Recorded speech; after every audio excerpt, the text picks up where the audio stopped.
Hello, everybody. Welcome to 2016. It's our very first show of the year for Computer America. This is our little pre-show. We'll be starting momentarily with Wistki in the first hour, and then computer and technology news brought to you by Slimware Utilities, the official optimization software of Computer America.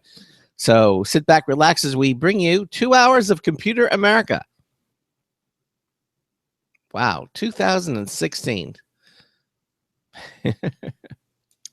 Well, a lot happened in 2015, so yeah, we'll talk about that too.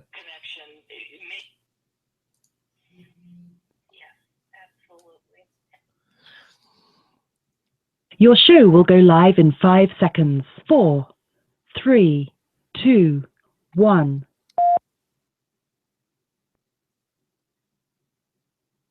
Broadcasting live, it's America's longest-running national radio talk show on computers, Computer America, hosted by national columnist Craig Crossman. Look for Craig's weekly column in your favorite newspaper. This show is being beamed nationwide at ComputerAmerica.com. Keep it here for technology news, computer products, guest interviews, and your phone calls. You're listening to Computer America. Hello and welcome into our very first Computer America show for 2016.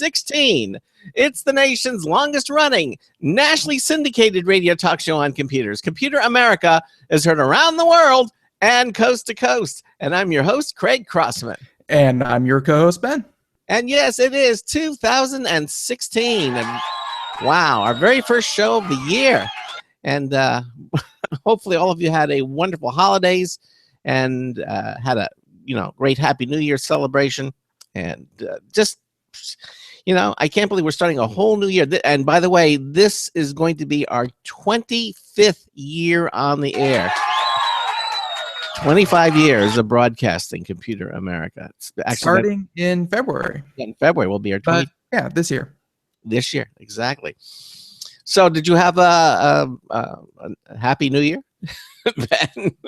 I did okay. It was really, really fun holiday. It's always amazing how quick the holidays go, because it seems like, when you work all week long, the weeks just drag by. But then when you're on vacation and you're not really paying attention, you're like, oh, don't worry, it's Monday.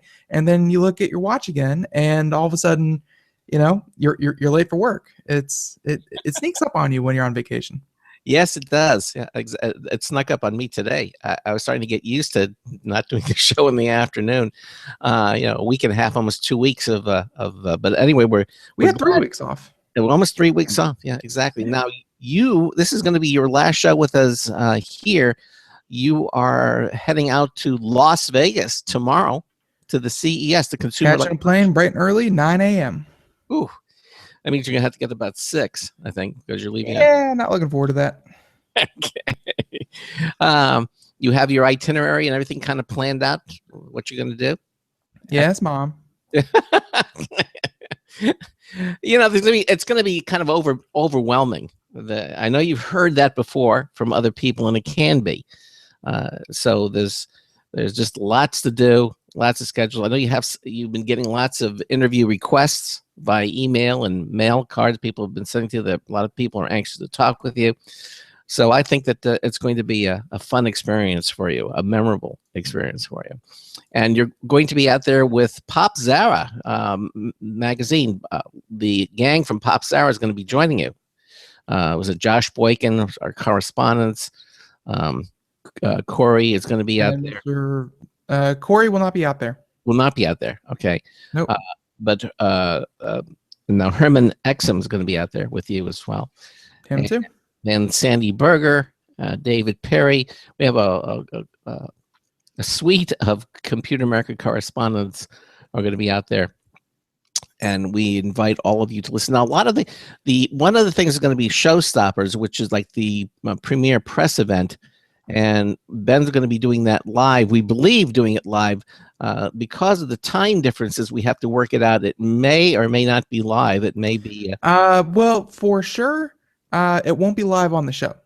Okay, but that doesn't mean that we can't have a special. I don't even want to call it behind the scenes, because we do have the video portion of our show where we, just go to Google Hangouts and we have it up on our website for you, really easy to find. we could just, do one of those. It wouldn't be technically on the networks, but it'll be available for anyone to tune in, listen live, and of course watch it later. Yeah, and what we would do is I would set it up so the broadcast would be heard on the networks, but it would be in delay. This is again because our show is 3 to 5 p.m. Eastern time, and we have to figure out that Showstoppers event, I believe, starts at 6. 7. So we'll have to figure it out. One way or the other, we'll bring it to you. And then, of course, the rest of CES Ben's are going to be out there doing interviews for some of the companies that are going to be out there. Remember, CES is the home of things that we may or we may not see. A lot of the smaller companies are trying to bring their products to market. Ben's going to have a chance to do interviews with lots of them. And whether they make it to the actual dealer shelves is up in the air. We don't know. But certainly there are going to be a lot of interesting things to see. And I mean, we're going to see, I think you're going to get to see the first 8K TV sets. 8K. LG is introducing them. 80-inch 8K television sets, of which there's nothing to really display them. Even Blu-ray isn't 8K. But you can always upscale. But yeah, no, there's gonna be a lot of stuff out there that we're definitely gonna take pictures of, videos of, interviews, and my goal is to get out there and get my hands on as many products as possible. I just got an email like about 20 minutes ago from a drone company that's going to be giving out drones to members of the press. So I'm going to walk out with a drone. Oh, right. Because those are the easiest things to get through airport security. Is where'd you get that? Oh, I got that here from some guy, and they let you on the plane just like that. It's really nice. Well, the objective of it is to bring back as much swag from CES as possible, and put it to good use. We're going to, whatever you bring back, we'll try to talk about it and discuss all the different things. Of course, we'll be setting up interviews as well. So you have your hands full, a lot of things to do. It's going to be a memorable experience for you, I am absolutely sure.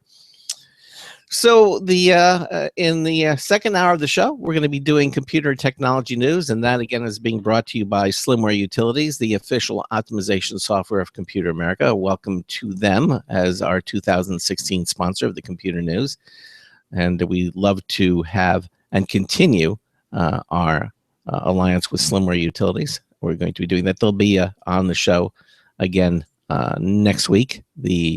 The calendar is that Slimware Utilities always appears on the second Thursday of the month, and they will be joining us at 3 o'clock. That's on the 14th, Slimware Utilities.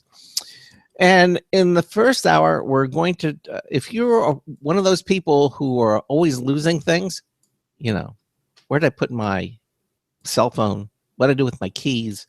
Where did I put my kids?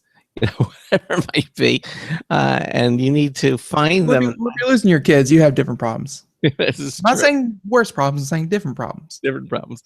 But any device that you have that you lose, we have a company called Wistki is going to be here with us in this hour talking about their amazing little device. Now, if you have a comment or question for any of us, we'd love to hear from you. Give us a call at 347-884-8881. That's 347-884-8881. We'll get you on and get you through. We also, if you don't want to go on the air, but you're a little radio shy, but you still have a question for us, you can go to any of our pages at computeramerica.com. In the upper right-hand corner of any page, you'll see it says Submit a Question. Just click that link. It'll take you to our question submission page. You can type in your little question and then click the submit button, and Ben and I will see it immediately, and we can ask that question or present your question to our guest on your behalf. If it's for the guest, could be for me, could be from Ben, that's fine, whatever you want to do. Okay. The other thing that you can do is also watch the Computer America show. Yeah, I know we are a radio broadcast, but we also have live video streaming. We've been doing this now for about over a year. And since it's the beginning of the year, we should certainly mention again, just go to computeramerica.com, any page. You'll see it says Show Lounge in the pull-down menu bar of any page. and you just select that. It will take you to our live video streaming page. If you're doing it any time between Monday and Friday from 3 to 5 p.m. Eastern time, it'll take you to our show already in progress. It'll take you right up to the moment, and you'll be able to watch the show. You can see me. Sometimes you can see our guests. Ben has the technology to display websites, movies, videos in the background, so you can see everything that we're talking about. It's just another great way for you to interact with our live program. If you do it after our show, then you'll go to the archive video. In other words, you'll still be able to see everything. It just won't be live at that point. And then, of course, you can also go to our archives page at computeramerica.com and listen and watch all the different videos and audio portions of our show for any program that we've done in the past. And that's all. Again, anything you want to know about Computer America basically is at our internet home, computeramerica.com. Check it out. Love to see you there. Okay. Anything else you want to talk about, Ben, before we get started? No. I think that's just about everything there is to cover. Again, we've been hyping CES for the past 2 months or so. So I'm sure a lot of you may just be excited to finally hear the end of it after the end of this week. But this week is upon us. So, tune in for that, and be sure to check out not just the show, but of course, all the extra behind the scenes that we're going to be doing with pictures and products and reviews and all that kind of thing. So. Excellent. All right. And if you go into AIM, because I think it's up and running now, and I will introduce our guest. So in our very first hour of the new year, you're going to hear about how you can fasten or stick a Wistki. That's what they call it, Wistki, to your keys, your car, your wallet. And then using your smartphone or tablet, you can make Wistki ring and locate it anywhere in the world. Now, how is that? You can even manage several Wistikis from just one smartphone if you're so inclined. Basically, the idea is never lose anything again. Now, here with us is Lisa Despero. She is Wistki's Manager of Communications and PR. Lisa, welcome into Computer America. How are you? Hi, Ben and Craig. I'm fine. Thank you so much. Thank you for being on the show. Thank you so much. I understand you're just in from Paris to attend the Consumer Electronics Show.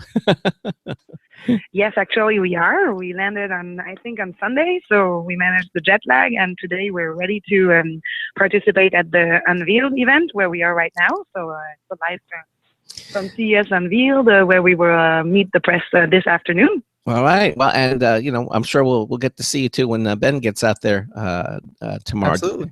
Yeah, absolutely. Is this your first time Definitely. as well? Elise, is this your first time in Las Vegas or in the United States? Well, personally for me, yes, it is my first time. So you imagine how excited I am. And but for Wistki, it's the second time at CES. Wow. Okay. Well, you see, you have something in common with my co-host already, with Ben.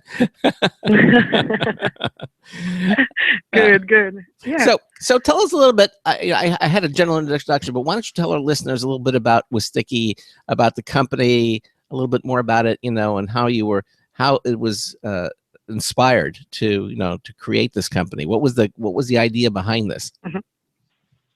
Well, actually, Wistki is a startup, but it's becoming a grown-up company.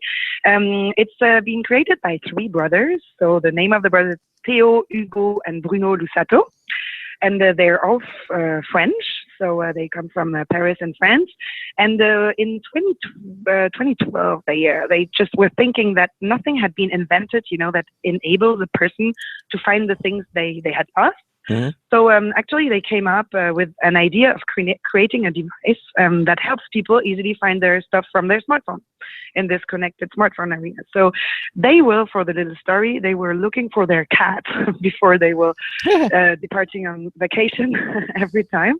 And they were getting crazy not finding it. So they were just like, oh my God, if we could make it ring, that would be such a cool thing. And the time went on, and they did create the Wistki device, the first one. And they launched it in end of 2013.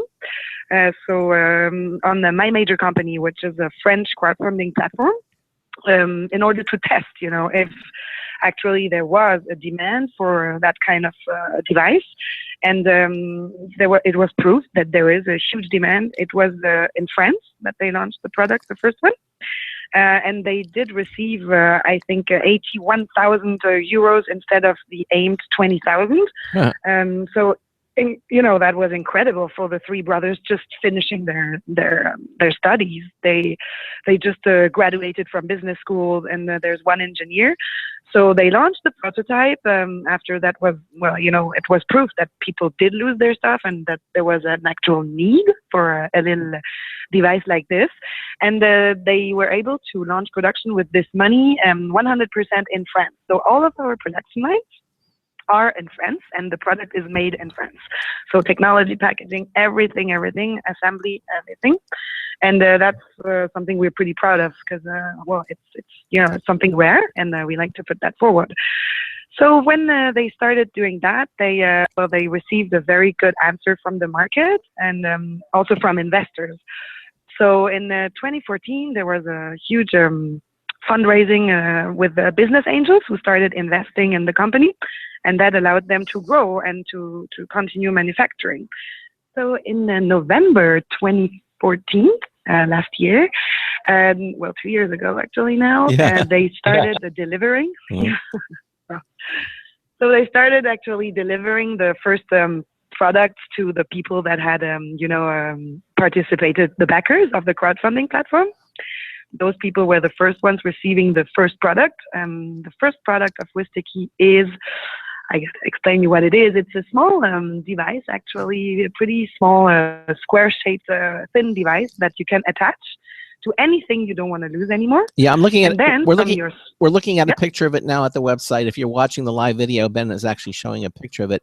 It fits in the palm of your hand. It's about the size of a key because you have two keys attached to it. It's like on a little keychain, but it's very flat, very thin, and certainly wouldn't cause your pocket to bulge or anything. It's if you have a keychain already that has a key fob of some sort on it, this would be just like that. So it's very, very easy to carry around with you. Yeah, definitely. Yeah. Well, it's easy and it's stylish, and the thing is, you can attach it really to anything. So we have people who attach it to their pets. We have people who stick it on their tablets or laptops or even on the TV remote because you never know where this one has gone. When you want to watch your favorite show. Yeah. There you just need How many times have I lost the TV remote and try to say, well, honey, where's the remote? I can't find it. Yes, it's such a feeling of panic, or when you look for your keys in the morning. You're in such a rush, and that's it. So, Wistki actually has key features, which I'm going to talk to you about. Mm-hmm. But just to finish on that one, in 2014, for the little story of the company, they also were referenced in the main retailers in mm-hmm. France. Mm-hmm. So right now we are at retailers in France, Belgium, and Switzerland, and we kind of really got good coverage on the European markets. And the product being mature, we consider that the first product is a beta product, and we got very good feedback from this. And so in 2014, actually, the three brothers were thinking that we need something else, like in this jungle of connected devices, you need to be on top of innovation and always have top leading edge technology products. Sure. So they were thinking about, what are our consumers saying? And Wistki really has a vision of being very close to his community. I'm going to explain more later about the community, but we like this family. It's a family story. It's a success story of the brothers are 23 to 26 years old. So imagine that, Yeah, okay. And so in that state of mind, they took a lot of the comments and reactions from our first product, and we worked really hard on R&D to develop a new products, which we are right now unveiling at CES. So those new products actually were created since 2 years in R&D concerning the technical specs. And then people told us, so first, these kind of products need to be very reliable and to be very performant and to ensure that you don't lose any item that you fix it on. and the app needs to be perfect, very user friendly, easy to use. And then people were saying, well, actually, it looks good, but it could look better, and it could even be an accessory for stuff, and it could be thought for a specific use. Because today, you know, our Wistki, you can attach it to a pet or keys or a wallet. You can put it in there, but it's not perfectly made for that, the shape. So actually, that's what we enhanced, and that's our innovation. So the technical specs our team worked on is that these Bluetooth trackers, it's still a range of Bluetooth trackers that we are offering here as new products. They have a very unique ringtone. All the devices on the market right now have a very, you know, beep beep ringtone, if I can call this like this. And we really called a sonic an engineer who developed a very cool ringtone, unique ringtone for Wistki. So you'll see if you get the product in your hand, maybe I can show it to you, Ben, when you come here. To the CES, it has a very nice and pleasant ringtone. Then it has one of the loudest ringtones. Yeah. Well, I was going to ask you now, is this going to be available in the United States? You mentioned European companies. Is it available yet in the United States, or will it be? It is available right now on our Indiegogo campaign, because we've launched we didn't want to go back from the crowdfunding, because we think it's a very, very good way for us to just test the product, you know, which one is going to work most, Sure. How are customers going to respond to this, what product should we launch the first or not. So here at CES, we have the prototypes from our first product, which is the Voila. So there are 3 shapes. The trackers come in 3 shapes. So with those enhanced technical specs, which is a bigger Bluetooth range, a louder ringtone, as I told you, and a very long-lasting battery life, up to 3 years. And those 3 shapes are perfectly made for a specific use. So the first product, the Voila, which we can show you here at CES, is made for being put on a keychain, for example. That's the suggested use we would give to you. Right. And it has been designed by Philip Stark, you know, the guy who also yes, very familiar with Philip Stark. Yes, exactly. Very familiar with him. He is a very talented designer who designs everything from watches to furniture. I mean, he's a internationally famous designer, and so he's designing these products for you, which is really, they must look amazing.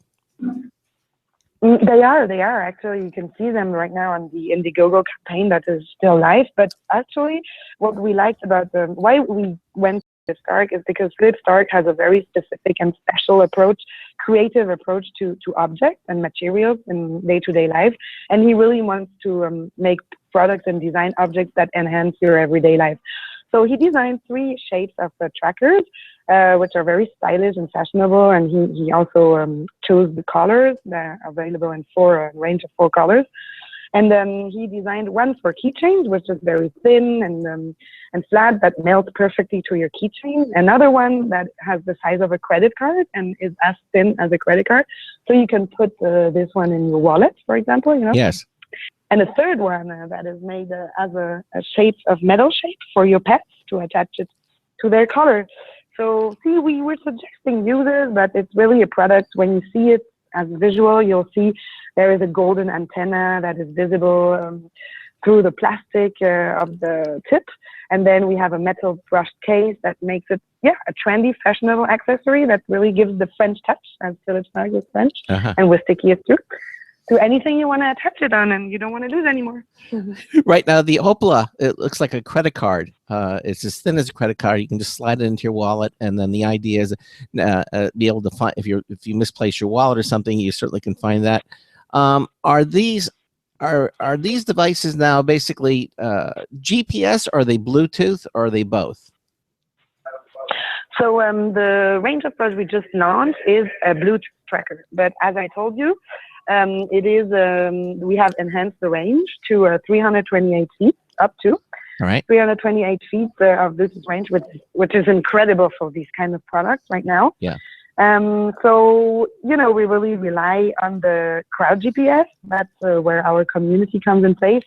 That means if you lose your item or your belonging you attach to Wistki onto, well, your phone will remember the last GPS coordinates when your Wistki was lost. So you on the application you can declare your Wistki lost, and you will know where you have lost it.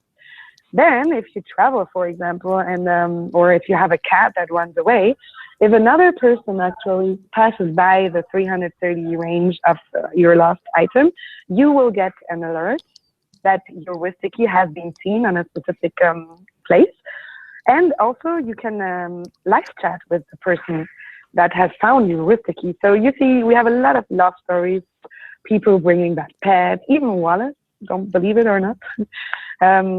So people, of our community, they start chatting together and saying, hey, I found your cat. How can I bring it back to you? And we got nice feedback on that, how people find their stuff and get it back to our big community. Let me ask you this. Now, why did you decide to go to Bluetooth as opposed to GPS? Because GPS obviously works globally. I mean, that's and although you've extended the range from Bluetooth from 30 feet to 300, certainly that is an incredible feat. Why did you decide to go to Bluetooth and not stick with GPS? Because with GPS you would have global tracking, would you not? Definitely. Well, actually, Bluetooth tracking is perfect for these kind of connected devices because, you can put a Bluetooth technology in a small device. Today, right. If you look at all the GPS devices that exist, yes, of course, you have live tracking, but they are very expensive and it's impossible to make them as small as our devices.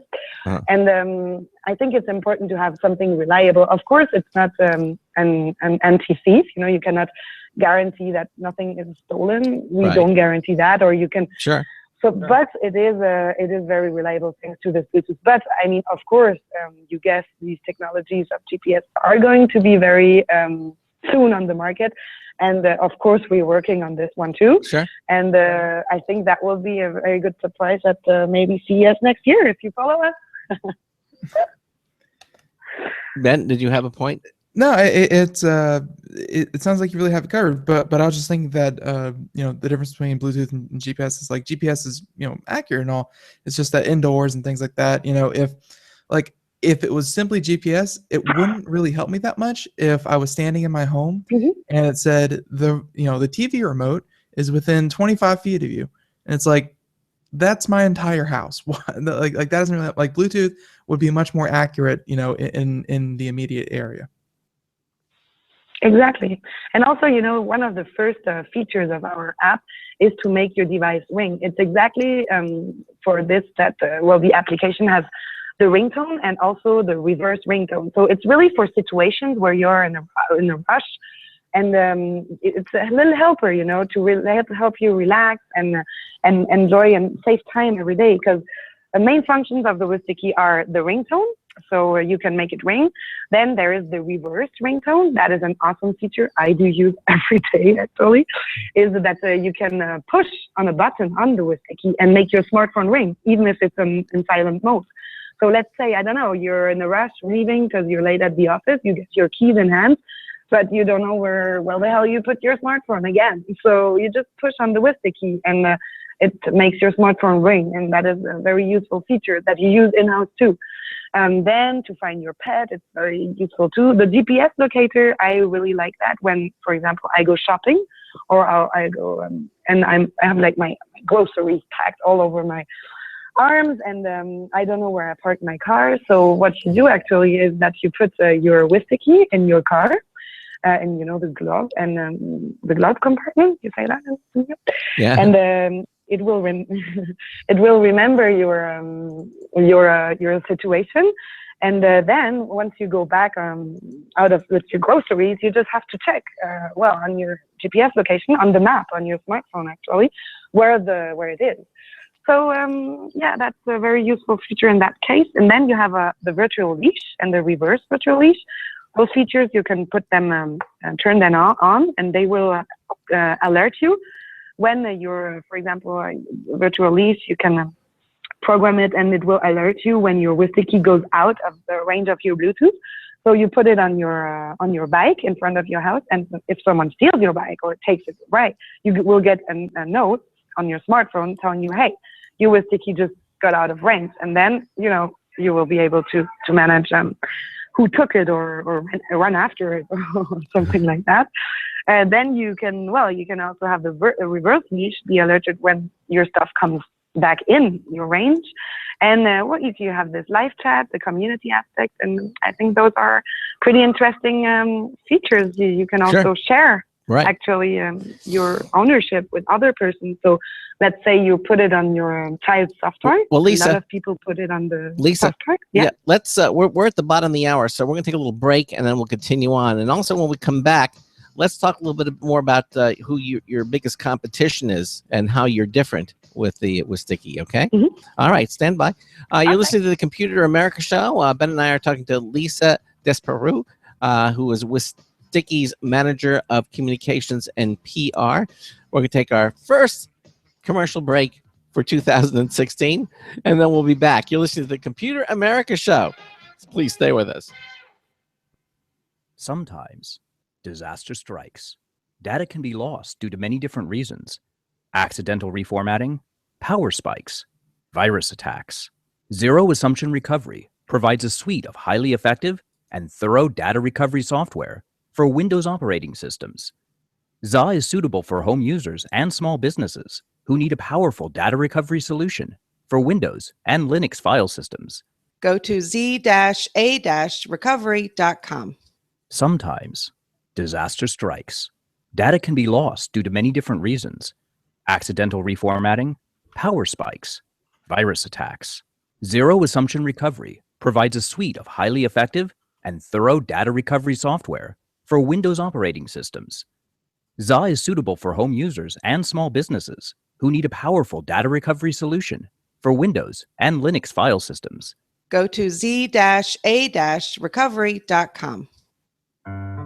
Hi, this is Craig Crossman, host of the Computer America Show. You have important meetings to schedule. Your company's getting ready for its IPO, and you're in charge of the PTA fundraiser this month. So how do you coordinate everyone to be available at the same time? Are you still using emails, phone calls, even text messages to schedule meetings with a group of people? How's that working out for you? Not so great, huh?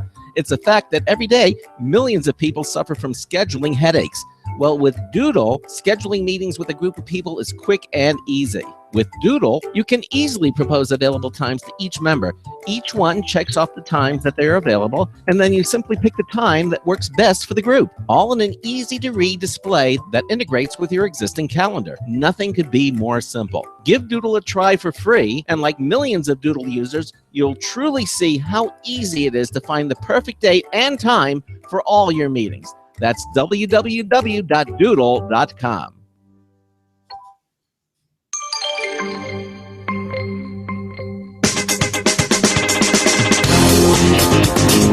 Now, zombies eat brains, so most of the candidates are safe. Hi, Marty Winston with a News Tips Bulletin Review. This time, a new drive from Seagate, an amazing 3.5-inch SATA drive, their new ST8000NM. They call it enterprise capacity. And these days, you really don't have to be all that enterprising to enjoy having 8 terabytes available. It's SATA 3, meaning 6 gig max port rate, which may be very useful for its 256 megabyte cache. The spindle speed is a respectable 7,200 RPM. Well, you could certainly run an extreme workstation on this single drive. We prefer to think of it as prime for storing assets like documents and media files, somewhat less subject to the churn of an OS, but that's only because we want it to last forever. Bottom line, the new Seagate Enterprise Capacity 8 terabyte SATA drives fit our highest volumes with no loss of elbow room. Marty Winston, News Tips Bulletin for Computer America. Thank you, Marty Winston. That was the first News Tip Bulletin review of the new year. Yes, it is. And he went edgy with a political joke. I like it. So welcome back to the Computer America Show. We are spending our first hour here with Wistki and Lisa, who is the manager of communications and PR for Wistki. And yeah, we're just getting into it. And one of the features that I guess I kind of wanted to get to know that, see if you're using, because like you mentioned, you just flew from Paris out to CES. This virtual leash. I mean, obviously leashes are great, but how useful would it be for, let's say, someone who travels a lot? Well, actually, the virtual leash is very useful when you the reverse virtual leash. Actually, I'm going to talk to you about that one because let's say you always wait hours for your luggage on this on the carousel. Mm-hmm. And you're always wondering when your luggage is going to come. And I don't know, it was 2 months ago, one of our customers, they really told us about a very interesting experience. They were very excited because he was at the airport waiting for his luggage, and he activated the leash mode. And then he was alerted that his luggage actually was arriving in, in the perimeter of the Bluetooth, so the coming closer to him, and he didn't see it on the carousel, so he was like, "Where's my luggage?" And actually, it was clear that someone else had the same luggage than him, and then he got alerted that his luggage went out again of the perimeter. So he was like, "My God, someone took my luggage."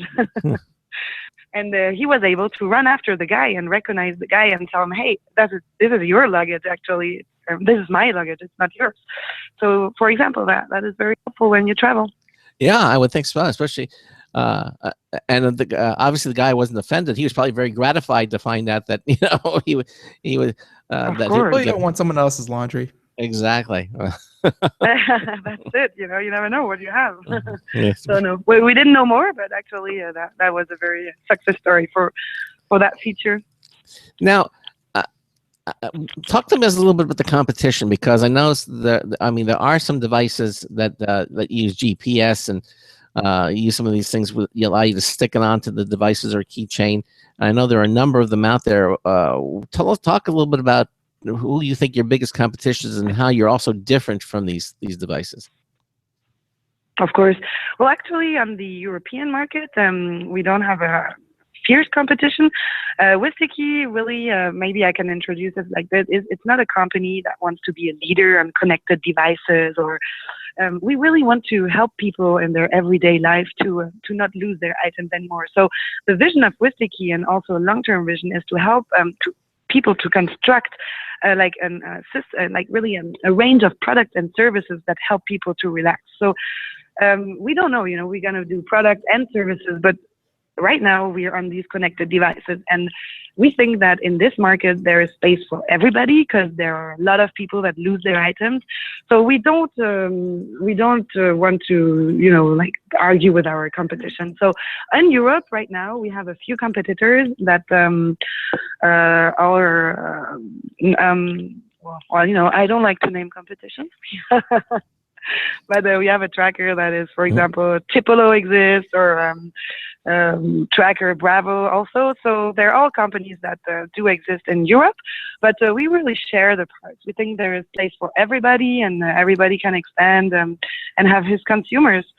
And then now what is interesting for us, and where we really have more competition, is now we are entering the US. We definitely want to go overseas. We have made our test with our first product during 2 years. We've worked on that. We really enhanced the technical specs. We definitely tried to make it better than anybody else. And we want to go away from the one-size-fits-all market and devices you have now. So what differentiates us from our main competition in the US is definitely that we have 3 different shapes of devices. So, that is very unique. And I think that is one of our business values, like the service values that we offer. We have those 3 shapes. We have a very cool design designed by Stark that is unique right now on the market. So you can make your accessories and items look good thanks to those devices that are not only Bluetooth trackers. Actually, what we like to talk about with those products is we talk about connected jewels. So those are really the first connected jewels ever on the market, and they do help you not lose your items and find them from your smartphone. So I think that is our main point of differentiation, and we're pretty proud of that one. And after, of course, you have the technical specs. So more and more people are having the same features. So we're all in that market trying to enhance this or that. What we manage right now, today, as this day at CES, is we have this enhanced Bluetooth range that goes up to 330 feet against, I think it's 100 feet, the competition announces. We have this battery lifetime that is up to 3 years. Other competitors on the market do advertise up to 12 months. And also, we do have this really loud and very unique ringtone. Those are the three technical specs. Right. In addition to the shade that differentiate us from competition on the market. Yeah, they're very pleasing to look at. There's no question about that. And I guess you have Philippe Starck to thank for that. I'm kind of curious. He's this world-renowned French designer, and actually, he's kind of known for designing Steve Jobs' yacht. For those of you who didn't know that, yeah, until I didn't even know that Steve Jobs had a yacht, but he evidently did, and Philippe Starck designed for him. So, obviously, for him to work with the startup would be a huge deal. I mean, how did you get him to do this in the first place, and then what was it like working with him? Well, we have 3 guys there, the co-founders, who are really, really well. I really admire those guys because they're really the incarnation of young entrepreneurs. So what makes a startup successful, is just to go for it and believe in it and always believe in it and believe in it and believe in it and try the impossible. So that's what they did. As I told you before, they were looking for someone who has a very specific approach to materials, objects in day-to-day life. So who else than a French designer for a French company that is makes 100% made in France products? So they use the patriotism card to get to do it. Hey, we're all French, and we need for you to do this. We do. Okay. Well, we're facing competition from China, from other countries right now, and for us, it's definitely a plus. And I think it's also good for people to have. Well, it's a proof of reliability. And that's it. So we actually, the 3 brothers, they just wrote to Starck. They didn't even have specific contact. Yeah. And they pitched him the concept of those trackers. They said, we have a first product. Everything I just told you, the whole Wistki pitch. And he was very impressed of these three brothers. You'll see some pictures of them online. They're very, they're the good-looking guys, young guys, and very motivated, dynamic when they speak, and convinced of their product. So he believed in it, and he thought it was a good idea to support a startup. And he does that, as you've seen a lot of times. He does design a lot of things. And he just helped us. So it started in January 2014. So it's a year ago now. And in June, July, we had the designs, and we had our internal teams working on it. Because at Wistki we have we are 25 now.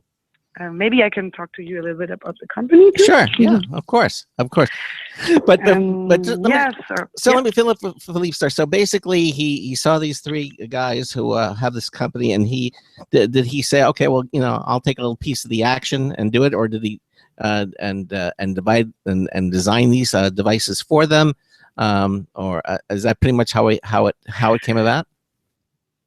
Well, yeah, that's it. So they wrote him an email, and his agent got back and said he had interest. They went to his agency, which is based in Paris too. Very nice location. Yeah. Okay. Close to the Eiffel Tower. And he met them, and then they just said, okay, they could have designed plenty of objects, because saying that we want to get away from the one-size-fits-all market is a huge thing. So, but what do? We could have made 100 trackers for specific usage. So we focused on the 4 things, on the 3 things actually people lose the most. We did a little market research there, and those are your keys, your wallets, and your pets. That's why we oriented Philippe Starck to design the trackers that would fit the best on a keychain, fit the best on a wallet, and fit the best on a pet. And what is a very funny story here is that when you look at the products, you see that this plastic tip with the golden antenna and the metal brush case. Well, this is actually a result. It was a challenge to get there, because we had this issue to make the Bluetooth range the best, the longest. And this is not possible when you put metal on your antenna. So actually, you had the technical challenges and issues to overcome with the design. So it was a game between Philippe Starck. On our Indiegogo campaign, you can see also a post, his first drafts. you have a picture of the first draft Philip Stark made for us, with a pencil. So it's very cool to see that for those who like design. And we told him we cannot put this antenna into the Metroburst case. So how do we do that? So that is how, and mixing, combining really technology and technological challenges and design aspects of fashion and objects. Well, we came up with those products, and that is a pretty funny thing. So the translucent part of it is where the antenna goes, rather than the metal part. So the translucent, which also gives it the color, is also functional too. You mean sorry, I didn't get that one. It's the translucent part is functional. In other words, that's where you put the antenna. So it's pretty to look at. It got different color. It's a plastic material, and yet it also doesn't block the signal, which is a nice answer for it. It is a core. It's a core element from the core element from the product. And if you look very close to it, you will see it's made out of real gold. That's also something we want to put forward with those devices. They are very premium, and also this differentiates us from the competition because we worked with the fragrancers, luxury fragrance designers. This plastic tip, transparent tip, is made at someone who makes fragrances for not Louis Vuitton, but how do you say that? Yves Saint Laurent, and the Chanel. And right, exactly. So, the but those are just chain is very high ended. Right, but those are just decorative. Yours is decorative, but it also serves a function. It doesn't block the signal, which is nice. Yeah, so it kind of combines all of them. Yeah, it combines all of them.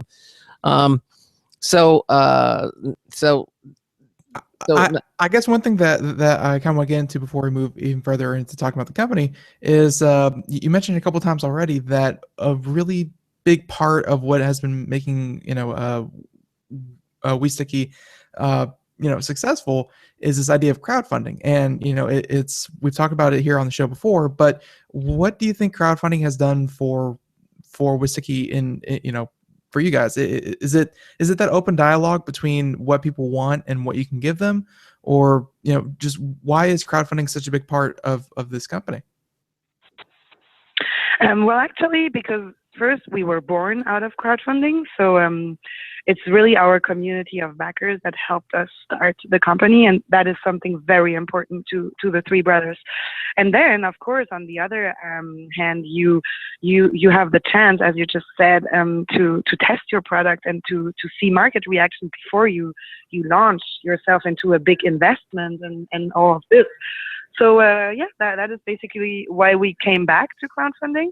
Now on Indiegogo with those products, and it's very helpful because also you give people the opportunity to get those products for a lower price first, and to have the exclusivity of them, because the first products that we will ship out in an amazing packaging actually are the products that have been ordered from our backers. So now we have a community that they are going to have the first products, connected devices designed by Philip Stark. They're going to be the first one to get them. And that's what we love to offer. It's just like, we like to give them this opportunity to be the first ones and to get lower prices. So that's kind of why we do that. Makes perfect sense. And of course, just looking at your Indiegogo, by the way, people, which is still going on for another week. Today's the 4th, so it's going to be going on for another week. If you want to go, snag one of these, because you do have some early bird prices that are really, really awesome. But one of your biggest sellers is the company package, where where you can go and purchase 100 units at a time. Oh, hello. Yeah, I think she couldn't hear. There was some background noise, Ben. No, yes. Yeah, sorry about that. No, I was just going through your Indiegogo, and I noticed that one of your most popular items sold on the Indiegogo page is the fact that you can buy 100 of these units at one time. And I was kind of wondering, why do you think that's so popular? That it makes total sense if people wanted to buy 2 or 3 of these things, because I have a remote, keys, and a wallet. But why would someone need 100 of these things? Are they losing everything in their lives? Well, probably there are no. Those big packages are made for companies, for example. You know, it's a perfect gift. I mean, today it's a modern area. You want to give goodies. Yeah, you're looking for goodies, and well, you always have the USB key, the pen, the I don't know, keychain, the whatever. And with our first product, what we offer is that you can customize and put a company logo on the first product. That is not in place right now for this one, but you have this nice goodie, technology, high tech, you know, that is very useful. So we often suggest, and we have a lot of companies interested in handing that out for a customer gift or corporate gift, you know, for Valentine's Day, like find your loved one with Wistki, or you can make plenty of stories around this. So loose and relax, you know, companies that want to hand out at specific ceremonies or sessions, training sessions for their team building. Like we give you this, and you don't lose items anymore, and you relax. You know, you can find plenty of usages. Or for example, dog walkers. We have a lot of dog walkers that are interested in the AHA, the third product for the pets, because they have the use of this. They just use plenty of them and just put them on all their animals. And yep. Yeah, it's the one for the pet, which you basically call the what is it? It's not. It's not. Well, it's called AHA. It's called AHA for your pet. Yes. It looks like something that you would. It's shaped. It's an oval. It's shaped very much like any of the other tags that you might have on the dog. So it looks like it belongs there. It looks like it's part of it. Now, can people have additional information about the dog engraved on the AHA itself, or would you not recommend they do that and just use a different tag? Because sorry, why would they use a different tag? No, I'm saying, can they engrave it on the back? So, you know, if lost, please call so and so, you know, and put that on. That is a very good question. Well, actually, it will be possible. I'm not sure that we are going to offer that. Yeah. But you know, you can definitely put something to customize, or also, in order not to affect the device, because you never know, you know, what you want to engrave. You can put. It has a keychain, so you can add a little metal brush plate, for example, that could go onto that device. So it makes a package of the little plate for your address and all the information, plus the Wistki. Not sure the space on the Wistki is big enough to put everything you want to. No, but you probably could put a phone number or something on there, you know, or if lost, call, you know, or something like that. And most places you can go into any shopping mall, and there's usually a place there that will do engraving, and you can just give it to them and they'll engrave it. And I don't think engraving it would damage it in any way. You know, it's just. Oh no, absolutely not. No. Tell us about. It's very resistant. I mean, tell us about follow your dog in the wood. Yeah, now tell us about the battery. How long a battery life does this have, and can you change is it like the iPhone? You can't change the battery, or can you replace the battery? Actually, on these new collection of products, you cannot change the battery because the product is waterproof. So we really needed to make it completely sealed. But that is why we worked on the lifetime of the battery.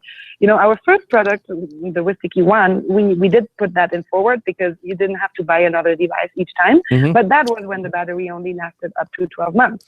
So after 8 months, for example, if you're a big loser of things, well, you could replace the battery, and you had a trap, and it was a very cheap battery, so perfect.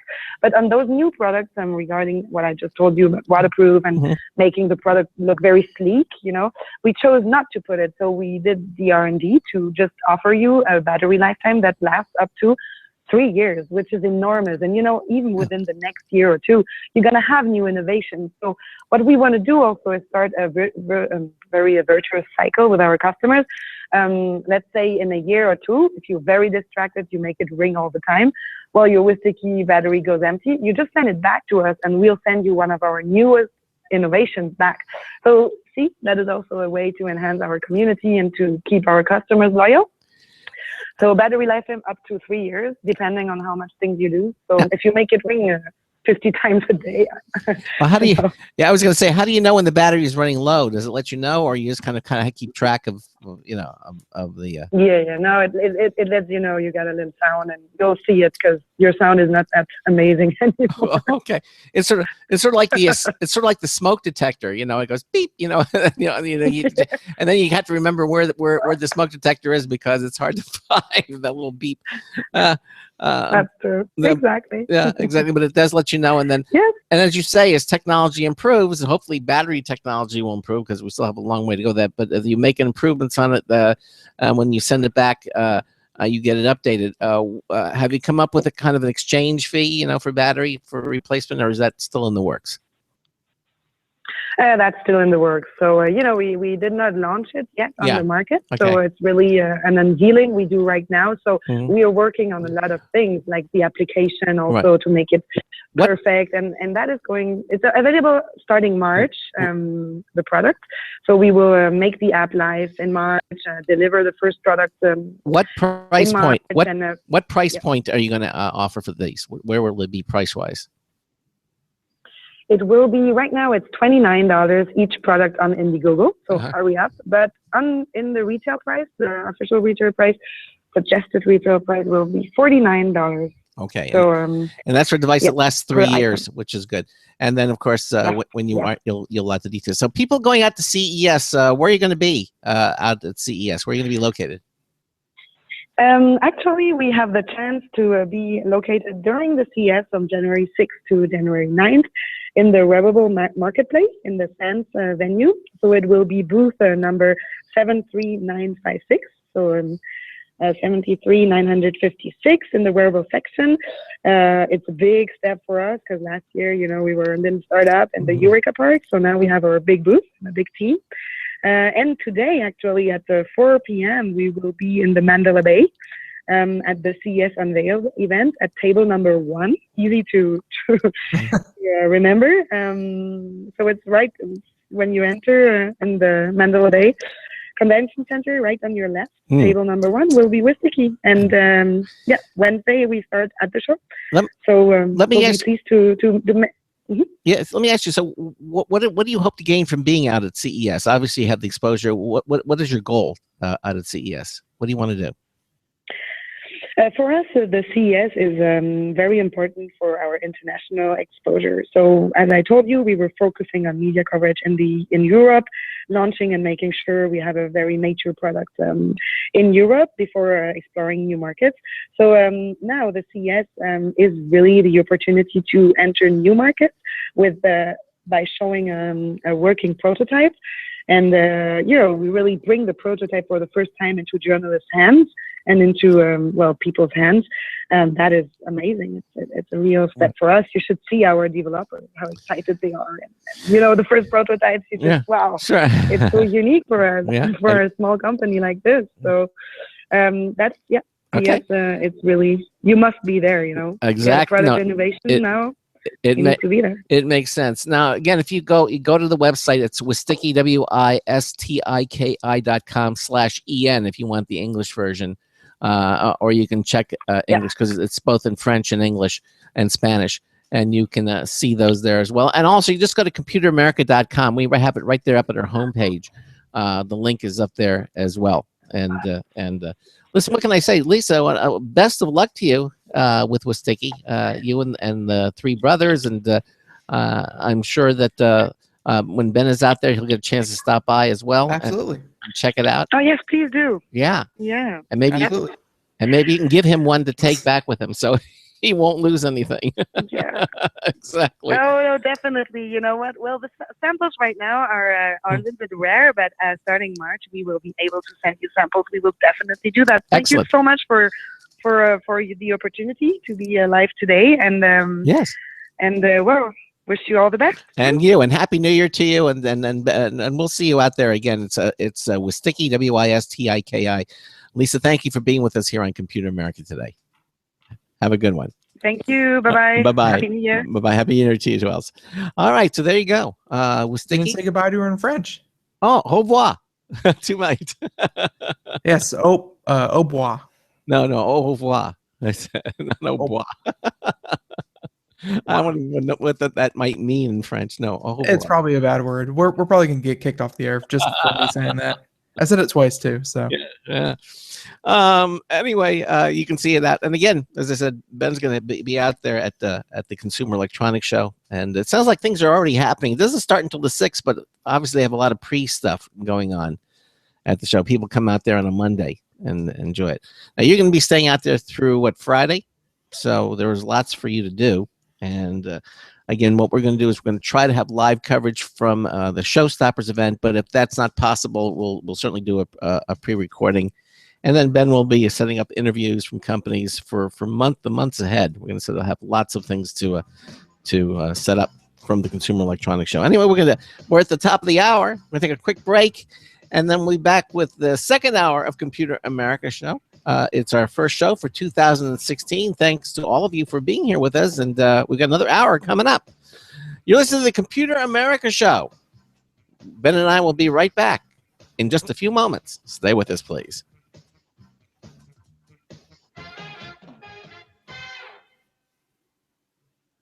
Broadcasting live. It's the only national radio talk show on computers to air every weeknight. Computer America. Hosted by national columnist Craig Crossman. The first hour's behind us, but there's still more of tech news, tech talk, and your phone calls. We're being beamed nationwide at ComputerAmerica.com. You got computer problems? Bring them on. You're listening to Computer America. Computers run the world, and we run computers. Call us or send us an email to live@computeramerica.com. Hello and welcome into hour 2 of the nation's longest running, nationally syndicated radio talk show on computers. This is the Computer America Show. It's the first show for 2016. And I'm your host, Craig Crossman. And I'm your co-host, Ben. And here we are, a brand new year, brand new show. And hopefully not necessarily a brand new audience. We certainly want to keep most of you, all of you who are No. We are revamping all of you. You will soon be replaced by the newer model. Please assemble it. It will be at your door, and then get out of no longer your houses. So if you could do that, that'd be great. Yeah, exactly. We are upgrading all of you for 2016. And we just had Wistki on the show. Very interesting product. And they are themselves out at the Consumer Electronics Show. And a lot of companies are going to be out there. It's so much to take in because, yes, we're going to have myself and definitely check out the coverage that Pop Czar is going to be doing out there. But at the end of the day, it's 3 people against, 10,000 companies. It's pretty big. He said there's going to be 100,000 attendees at the Consumer Show. That's a lot of people. And of course, it's right in the adult playground of the world, Las Vegas. I have to say, for me, I'm not one who likes to travel, as you obviously know. But yet, obviously, because that's why I'm going out there. Well, no. If my choice is, if I do have to travel and go someplace, I always picked Las Vegas to go to, and that's because there's so many things to do there. It's just. But do you give yourself an afternoon to do all those things? Yeah, no. Well, Vegas is mostly the evening. You tend. Well, do you give yourself one afternoon to do all those things? Yeah, well, I gave myself a lot more than one afternoon, but well, that's all I'm gonna have. That's all you have. Yeah, so you have to be very selective of what you're going to do. I know they have these amazing rides where you can go. I hear they have this McDonald's out there. Wonderful. Where you can actually ride off the top of one building onto another through a little cable. That would be kind of cool to do one time. That'd be a fun way to die. I think that you're done. Oh, no, it's safe. It's safe. Don't worry about it. And then fell to his death in the safest ride, they assured him, in Vegas. But they have rides in the hotels themselves. They have rides in there where you can participate, or they have exhibits that you can go and actually ride in the exhibit. Every hotel has its, because look, the hotels are vying for your attention. They're going to do anything and everything to get your attention, and they want you to come to their hotel so you can gamble in their casinos. And so they're going to do as much as they can to attract you. That with these incredible buffets and food and dining, they do everything can to attract you once you're there. So, and I kid you not, I mean, you're going to have a ball there, and you're right. You won't have enough time to do nearly everything that you're going to want to do. But you'll be back, I'm sure, many times. Well, yeah, CES is held every year. So, well, you've got CES, but maybe go out there for other events too, other than CES. You go out there because they do have a lot of other shows. that's right. That's right. The porn convention is indeed in 3 weeks. And we'll have live coverage of that. No.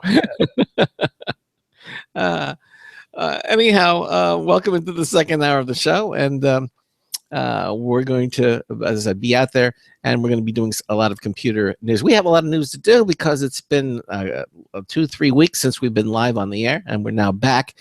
Anything else you want to mention before we begin our first news segment for the year? No. I think we're you of course did mention that Nathan Evans is going to be filling out for the rest of the week, right? Yes. Oh, that is good. Thank you for mentioning that. Yes.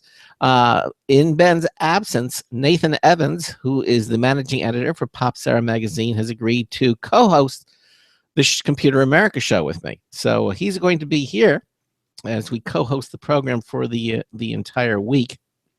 And that actually begins tomorrow because Ben is leaving tomorrow early in the morning. And then Nathan and I will be doing the show, and we'll be doing computer news. We'll have guests. Everything, of course, is at the Computer America calendar. If you have any questions as to what we're doing, it's all at computeramerica.com. The guest tomorrow is going to be Online Owls, and we're going to be interviewing them for the first hour. And we're going to have our usual cornucopia of guests. Ralph Bond's going to be with us Friday for both hours, doing the stuff that he does because it's the second Friday of the month. And Mike Cermak is going to be joining us. Now, here's the conundrum, Ben. Mike Cermak is going to be here with us, but since you're not going to be here, I guess he's not going to do a trivia contest unless he wants to have for me and Nate. I think Nate's going to be my proxy. I give him my blessing. Okay.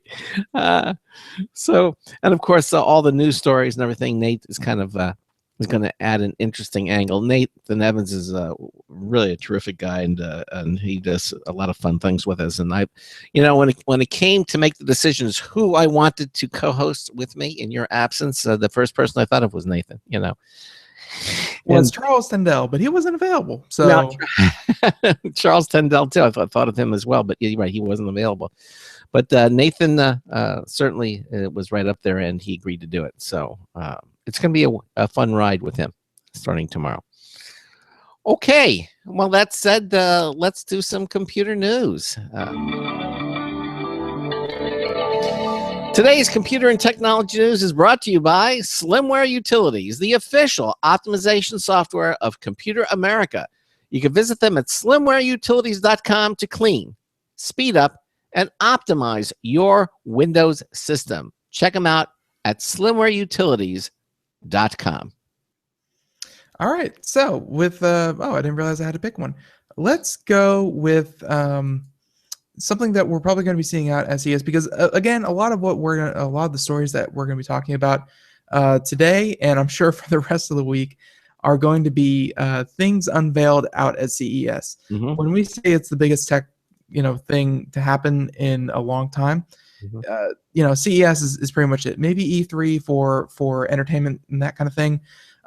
Maybe Taipei, Computex. No, that's the old one. No, that's right. Computex from Taipei, Taiwan is another big one, but CES is really the head honcho. So here's one, a story out of Popular Science, and this is LG taunts the world with rollable displays because that's what we all want. Yeah, look at that. We all want displays that you can roll up, fold up, and put in your pocket, and then kind of do what you want. So, and there's an alternate universe, and about this is again Popular Science. Mr. Author Dave Gershgorn. So of course there's an alternate universe in which every computer screen and smartphone can be rolled up like a newspaper, and TVs come in long cardboard tubes. Unfortunately, that's not our reality, despite the prototype by LG. So LG announced today it had an ultra slim, flexible 18-inch OLED display that rolls into a cylinder without being damaged. Hmm. Very cool. It is So, very- however, it's of course just a prototype and probably not going to see sale anytime soon. They said that the other competitors out there, like Samsung and Sony, have shown their take on the bendy screen, but none of the CES prototypes have been taken to market. So, what the company will actually be selling, though, are huge non-bendy TVs. This is, of course, of course, LG coming out with 65 to, get this, folks, 139-inch displays. LG is gunning for both the high-end OLED consumer market as well as commercial signage, because 139 sounds almost overbearing for any home out there. I mean, that thing is going to be huge. But for commercial signage, where you walk around a mall and you see those giant displays, you go anywhere and you see those huge billboards, that is what they're going for. So the largest monitor in LG's CES 2016 array is the 89-inch display with a, get this, 58:9 aspect ratio, which they suggest for use in airports. Secondary non-sanctioned uses may include visualizing the entire linear Super Mario World, which is, of course, that side scroller. So, Yeah. But yeah, just I hope that they have some of those 139-inch displays out there at CES. Those are going to be really cool to see. But the main thrust of the article, of course, was the rollable display, where you can roll a screen up, and hopefully, if it ever makes it to market, you'll be able to pack away a decent-sized monitor, an 18, 20, 25-inch monitor, and keep it in a relatively small space and be able to unfold it, plug it into a USB port, and have a very nice unfolded display that you could put on a tabletop or something like that, and just,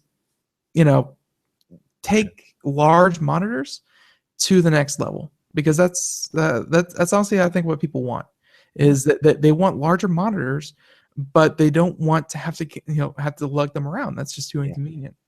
And to be able to unroll your TV will really be kind of slick. Because we already have technology out there that they have monitors that are powered and use display through one cable, through a USB 3.0 cable. Mhm. And if you can get that in a foldable display, and let's say you take it to a restaurant, let's say you take it to Starbucks, because that's where everyone shows off their technology, and you just kind of roll it out on your table in front of you, and you have it plugged into, let's say, a mini computer stick or your phone or something, and now all of a sudden you have your entire tabletop is a monitor.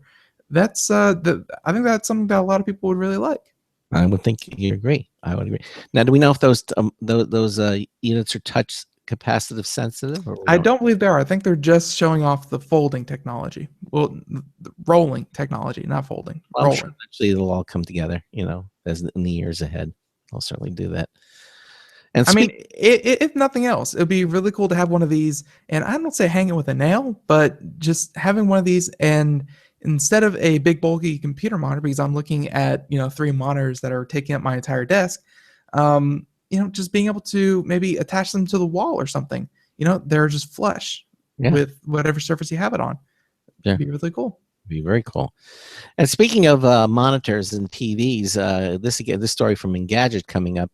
The first 4K Roku TVs will be available this spring.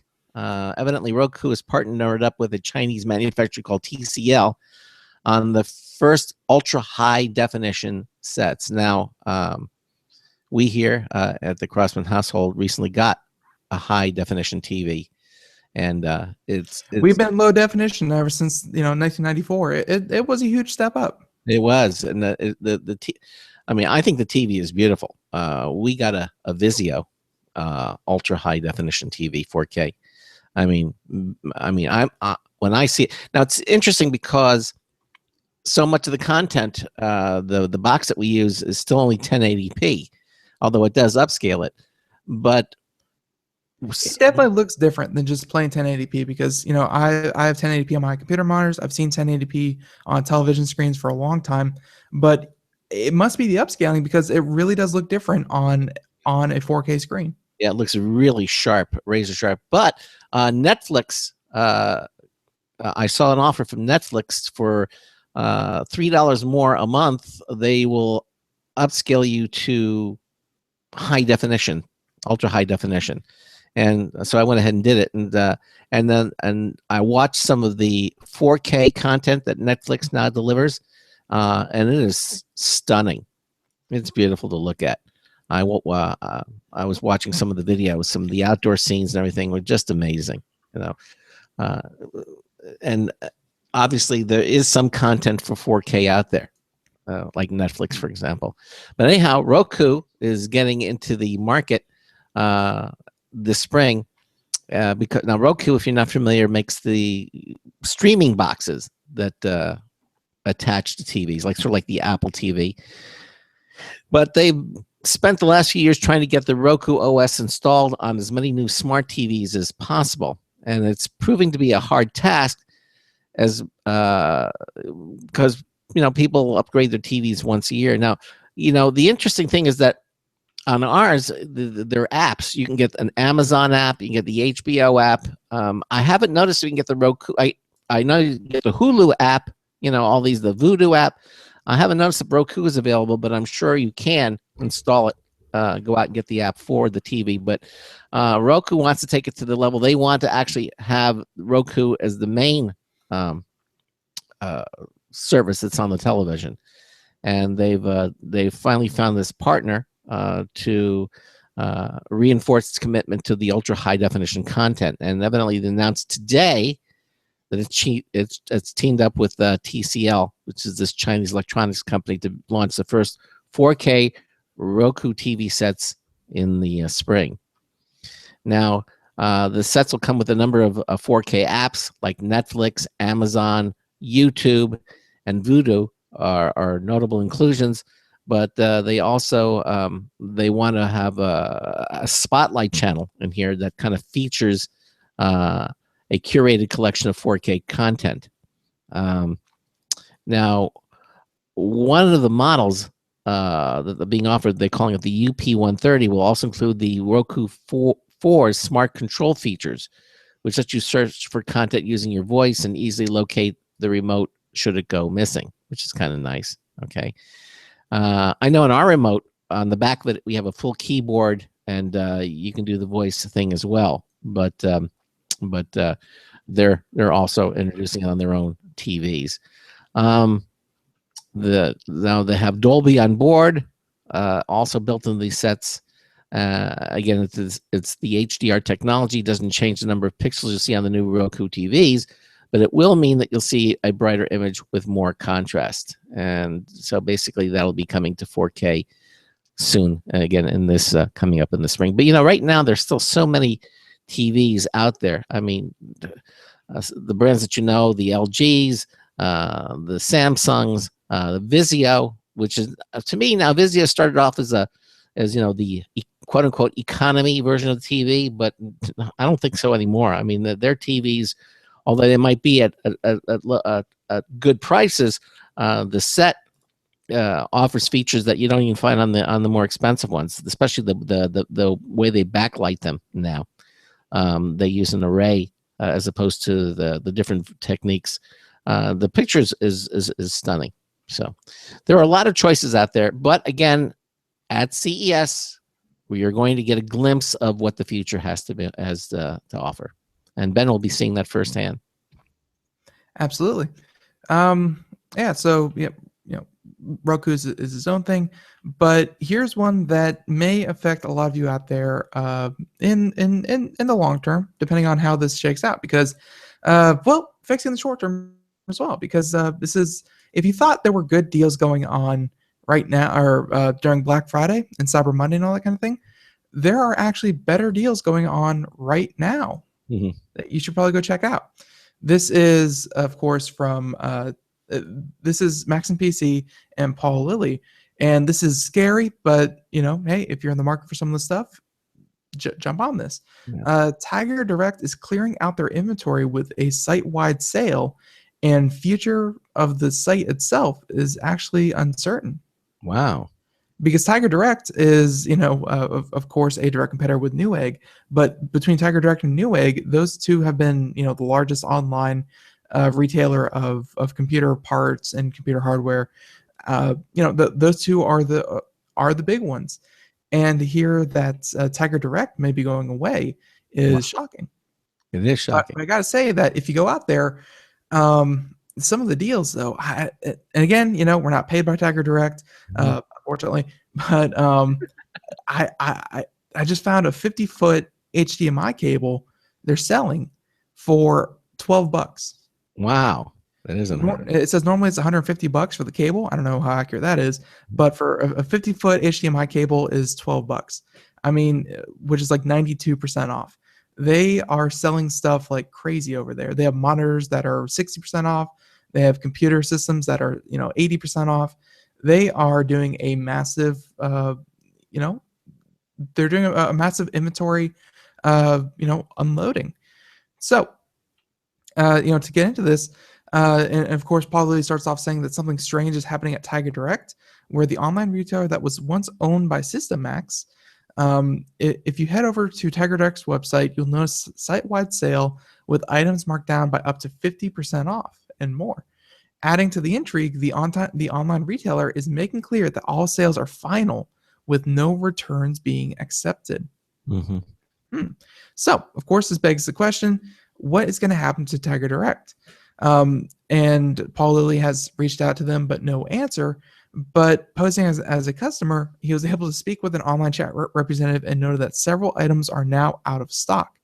And they asked if there will be more inventory in the future or if Tiger Direct was going out of business. And he said that, and this is some high-level espionage going on, saying that the first rep they spoke to said that Tiger Direct was not going out of business, that it's simply getting rid of old inventory and will replenish its stock, while the second rep was not so sure. And here's a quote here: "Unfortunately, we do not have further information on this matter yet. We are now liquidating our stocks, for we are now transitioning since Tiger Direct has been sold to PCM." Wow. So PCM, otherwise known as PC Mall, announced in November that it was acquiring certain business-to-business assets of System Max's North America Technology Group, including Tiger Direct, for $14 million. Not bad. Although, I gotta say, $14 million for Tiger Direct seemed like a good deal. Yeah. They also said that PCM also hired 400 of Tiger Direct's employees. So, and they have a quote here from PCM's chairman and CEO, saying that they are doing a lot of things, and they're hoping that they will integrate further into their existing corporate structure. Yay. So, of course, PCM might not even know what it's going to do with Tiger Direct, and if it does, it doesn't appear real keen on sharing that information. So, of course, we'll have to wait and see. But I guess in the short term, they are trying to liquidate all of their inventory. So if you're looking for really, really good deals, head over to Tiger Direct. Who knew that better deals would be coming after the holiday season? But in the long term, does this mean that maybe Tiger Direct may be staying around, but under new management? So it's just going to get a whole new facelift, revamp, whatnot, or if they really are just kind of clearing out their old stuff to make room for a brand new year. Who knows? Who knows? Well, but we'll certainly inform you as to how that would happen. Because I really do like Tiger Direct. They have a lot of good prices on a lot of I believe I bought some RAM from them and a couple hard drives and stuff like that. Tiger Direct does very, very well. They do. Yeah, exactly. Well, speaking for all of you out there who were the purchasers or the early adopters for the Apple Watch, CNET reports that the Apple Watch are offering $100 off. But according to David Carnoy for CNET, he's saying maybe you shouldn't do that because it may still be worth waiting for the Apple Watch 2. That's right. Rumor has it that Apple will hold an event in March, which is around the corner here, to announce the next generation Apple Watch a year after the original watch product was released. So what does that mean? I mean, now he says he can't confirm it. He says you don't know what new features it will have, although some say it may get an integrated camera for FaceTime calls and a better Wi-Fi chip that would allow for increased functionality when untethered from your iPhone. He says, however, I wouldn't expect better battery life. Look, it's the Apple Watch was the first iteration. It's like the first iPhone. I bought it. It was wonderful, but certainly it's no iPhone 6S, or iPhone 5 even, or a 5S. I mean, it took a number of generations for them to really get to, a product that was really usable every day. So if you were an early adopter of the Apple Watch, enjoy it. But well, that's just the way technology is. I mean, when you talk about something like, let's say, a Gibson guitar, it's like, yeah, the guitars of today are really good, but then you hear, the 1967 Les Strauss whatever guitar, like, man, they really knew how to make them back then. Or maybe even antique cars. And it's like, oh wow, those things are really, really awesome. But with technology, I mean, yeah, there's something to be said for having the first iteration of something. Yeah. But at the end of the day, with technology, later is almost 100%, better than anything that came before it. Like, I don't know anyone out there who's still rocking, the phone that was built into a suitcase, because they're like, man, they really knew how to make them back then. Yeah. No, it's just as items progress through their phases, they're going to get better and better. They actually made a television series, a TV series about a guy who was walking around, and the series was about the phone in his briefcase. They actually made a TV series. They made a few episodes. I remember back in the early days, because it was so unusual, so unheard of. But there you go. But yeah, just when the iPhone came out, it was amazing. Nothing like it. It was great. And you had it. You were one of the. It's sort of like the Google Glass, too. The first generation. Although I don't know if they're going to ever have a successor to Google Glass at this point. I still haven't heard much about it. I'm sure there will be, but the attention seems to be focused more on things like Oculus Rift and the VR technology right now. But the Apple Watch, again, rumored the March announcement for the next iteration of it. Whether it's going to be thin, I hope it's thinner. That would be my first thing. I'd like to see the watch thinner, and well maintained. There have been a couple of user submitted ideas of how an Apple Watch would look, with the circular band, and it's like the watch face is almost built into the band, and it's just one continuous thing. Like there have been, I feel like, better looking mock-ups by consumers that obviously they don't have to make a finished product, so obviously it's not going to look that clean, but there are definitely ways that I think everyone can imagine that would make the Apple Watch look better, thinner, wider face, more integrated into the band. There's definitely places where they could take the Apple Watch. Yeah. I'm looking at some of the designer prototypes, concepts, and but eventually the Apple Watch will get thinner and better.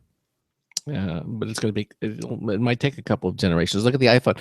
I mean, with the iPhone 2, wasn't that? I think the iPhone 4 really was the first one where it really, the technology got to the point where I thought it was really something that was usable. So, but it took them, 3 generations to get there. I think it's going to be something similar with the Apple Watch as well. Most likely. Yeah. Okay. All right. Okay. Here's something that happened during the winter break that, if you're a computer gamer, kind of sorry to see go. And this is about MLG, which was the first and, really, really popular back in the early 2000s.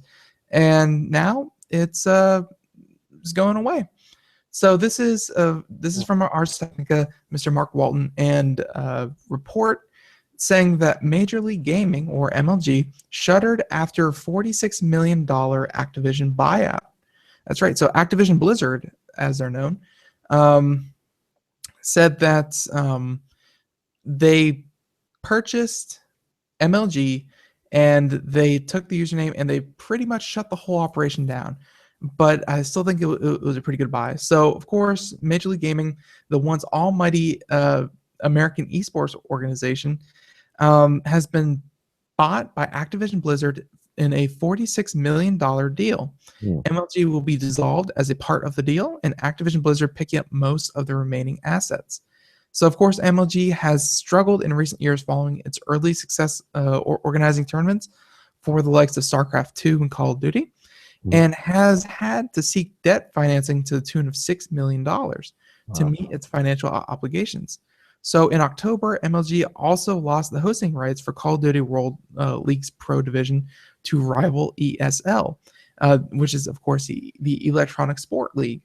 We're probably going to pick this up on the other side of the break, but safe to say that MLG, one of the old guys, is unfortunately not going to be around. Yeah, well, how does that impact? Does that really make much of an impact? Absolutely. It would be like if there was CNN, NBC, and Fox. Yeah. It'd be like if CNN just went out of business, just close their doors. Okay. Well, hopefully that won't be happening. Hey, when we come back, I got a terrific solid-state drive to tell you about from Samsung. 2 terabytes in your pocket, and it's affordable. Those stories and more coming up here on Computer America. We'll be right back. Hi, this is Craig Crossman, host of the Computer America Show. You have important meetings to schedule. Your company's getting ready for its IPO, and you're in charge of the PTA fundraiser this month. So how do you coordinate everyone to be available at the same time? Are you still using emails, phone calls, even text messages to schedule meetings with a group of people? How's that working out for you? Not so great, huh? It's a fact that every day, millions of people suffer from scheduling headaches.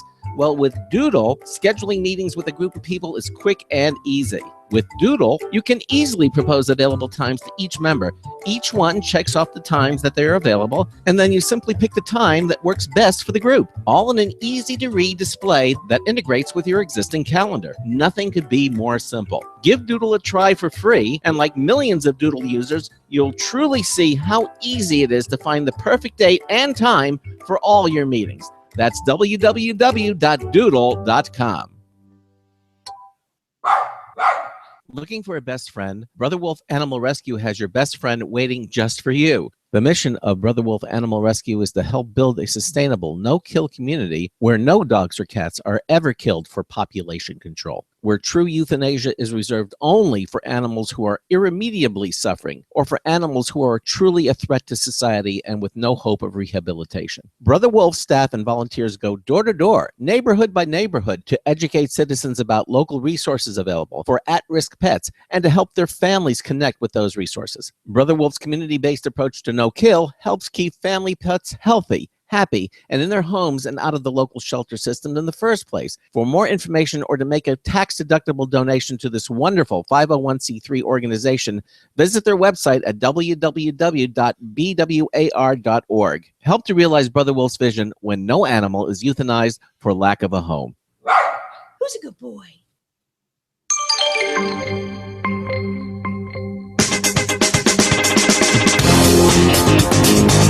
Journalism. I need a big raise to qualify as a pauper. Hi, Marty Winston with a News Tips Bulletin Review for Computer America.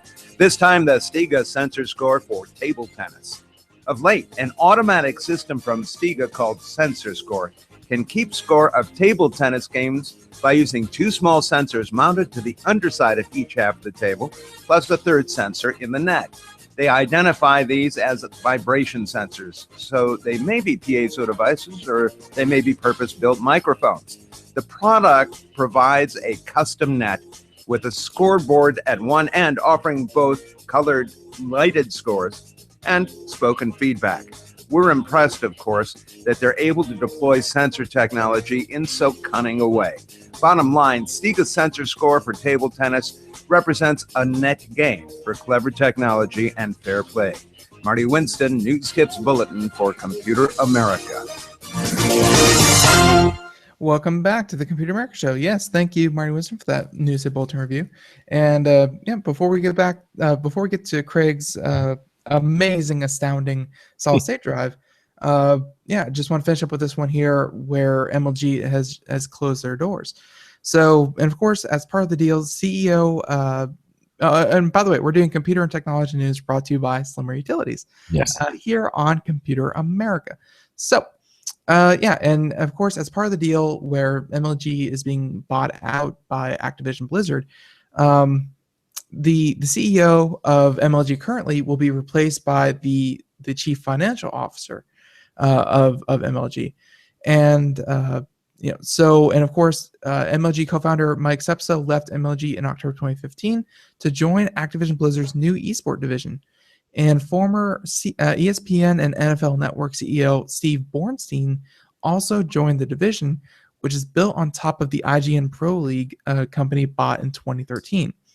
So while MLG tournaments featuring Activision Blizzard games will likely carry on under Activision, it's not yet clear how the purchase will affect tournaments like the upcoming Counter-Strike Global Offensive Major Championship.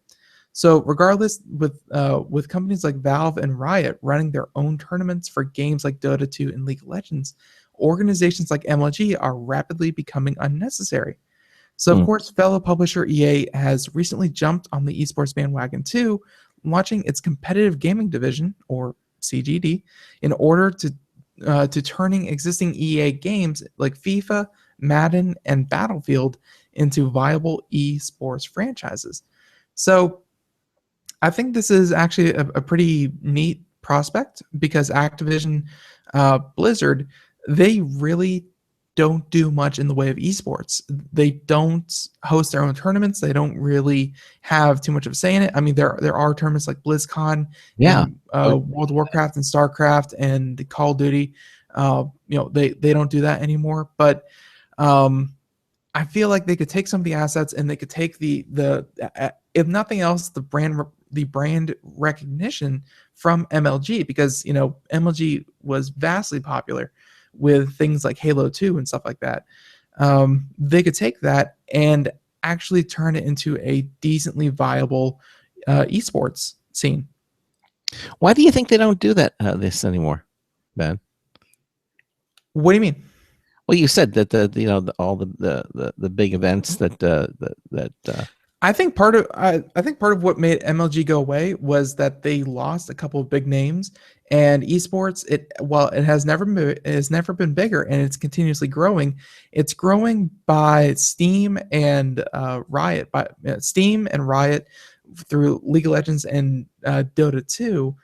Companies are taking esports into their own hands. They aren't joining. It'd be kind of like if NFL started their own channel instead of going to ESPN.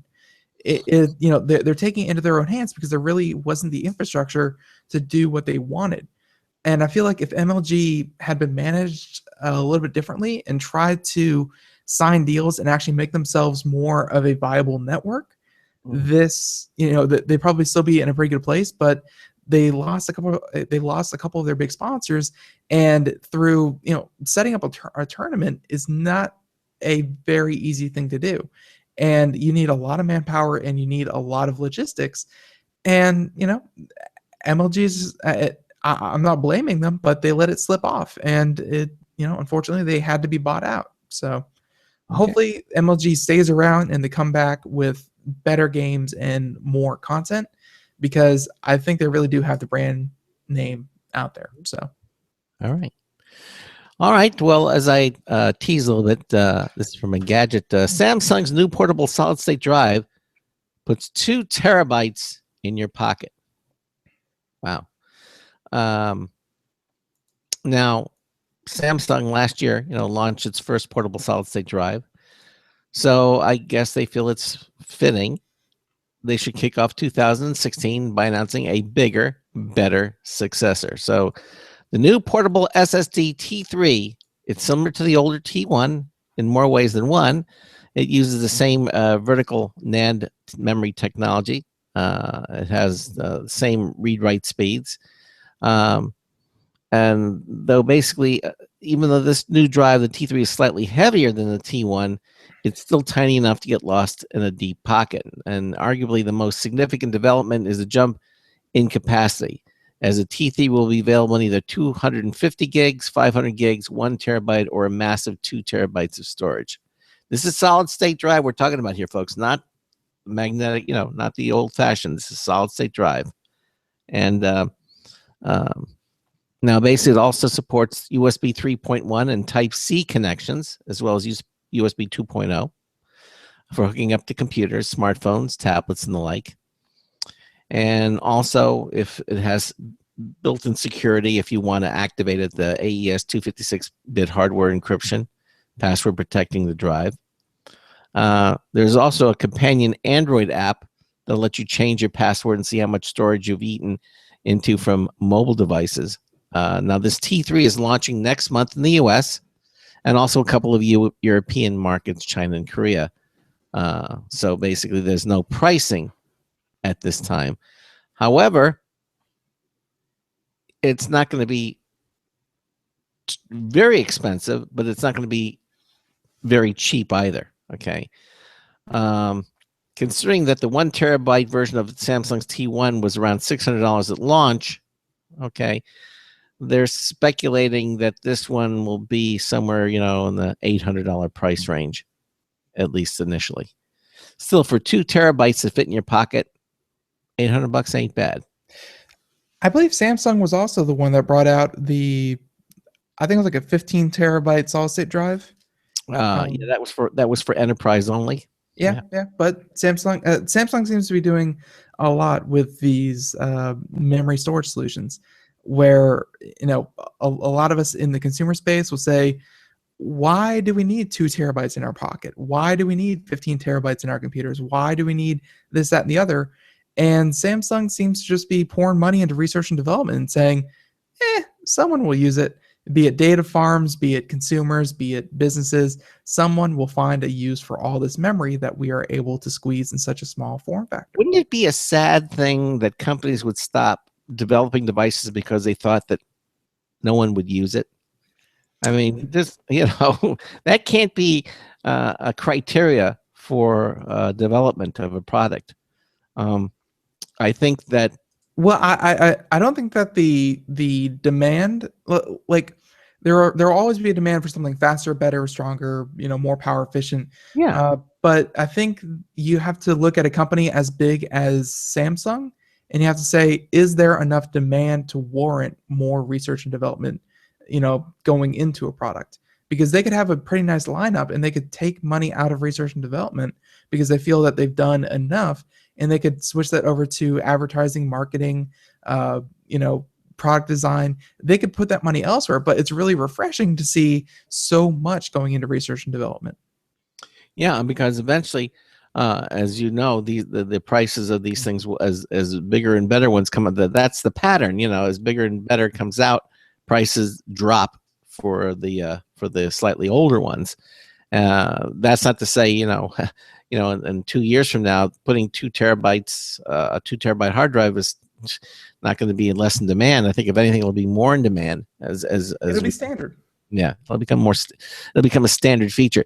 But it wouldn't be. My point is, it wouldn't become a standard feature if companies would stop R&D and making bigger and faster ones. Then that would always be the top of the line, and that would never trickle down. The fact that it trickles down is because the companies are continuing to do R&D and coming up with bigger and faster ones. So the ones that used to be the biggest and fastest are now no longer that, and the prices come down. And I think that's the pattern, and hopefully that will stay it that way too, because there's always going to be a demand and need for storage, high capacity and higher capacity devices. So anyway, Samsung's coming out with that 2 terabyte solid state drive shortly, and just be aware of it. Absolutely. Okay. And like Rick said at the top of this hour, there are so many stories that happened over the Christmas break, because we usually try to squeeze in 2 or 3 news segments a week, and we've been off the air for about 3 weeks. So while we're getting to about 10 stories in this hour alone, there's another 20 that we're not going to be able to get to. Nope. But hey, maybe Craig and Nathan Evans will have comprehensive coverage of this as in their spare time. So I believe let's do the next one is about a sports bra. Okay. Because, I feel that half of our audience is female, or at least I believe they're half female. Mm-hmm. And this is the start of something that we're going to start seeing. I really do believe, as we were just talking about in our first hour with Wistki, wearables, especially out of CES, are going to be a huge thing. And going into 2016, 2017, there's going to be tons and tons of wearables in a lot of different places you didn't even think about. And this is the beginning of, well, I don't say the beginning of the end, but the beginning of a new phase in technology, where this is called Ohm Signal. Ohm Signal's biometric sports bra hits stores this spring. And yes, we're talking about sports bras today. And I don't know if we're talking about jock straps tomorrow, but this, just sportswear for one, and then just everyday wear for two. That is where wearable technology is coming, or at least that's where it's coming to and going to. So 4 years ago, Ohm Signal set out to make a biometric sports bra, but a lack of experience in clothing design hampered the company's progress. So of course, eventually the team released the Ohm Signal Smart Shirt, a product that worked but only half served the market. And that's not a problem anymore. Ohm Signal just announced the Ohm Bra, of course, a biometric garment designed specifically for women. So for the most part, the Ohm Bra is just the female counterpart to the original biometric shirt, using the same sensor and apps to deliver heart rate, breathing data, and step tracking to the user's phone. The hard part, the company says, was getting the garment portions right, because you're getting to a point where you can have the technology down and you can have the technology work very, very well. But at the end of the day, this isn't just technology. This is clothing, and clothing is an entirely different market with expertise and its own kind of nuances that technology really just doesn't have to work around. So, saying that they're saying that the Ohm Bra is of course set to hit stores later this spring. It will launch with Ohm Signal's new Ohm Run platform, a set of metrics designed to help runners and track their breathing rhythm, fatigue, running economy, and more. So, of course, everything has to have that Ohm in front of it. But this is, just another thing that we're going to be seeing more and more as, doctors are all for this, and health nuts are, of course, all for this.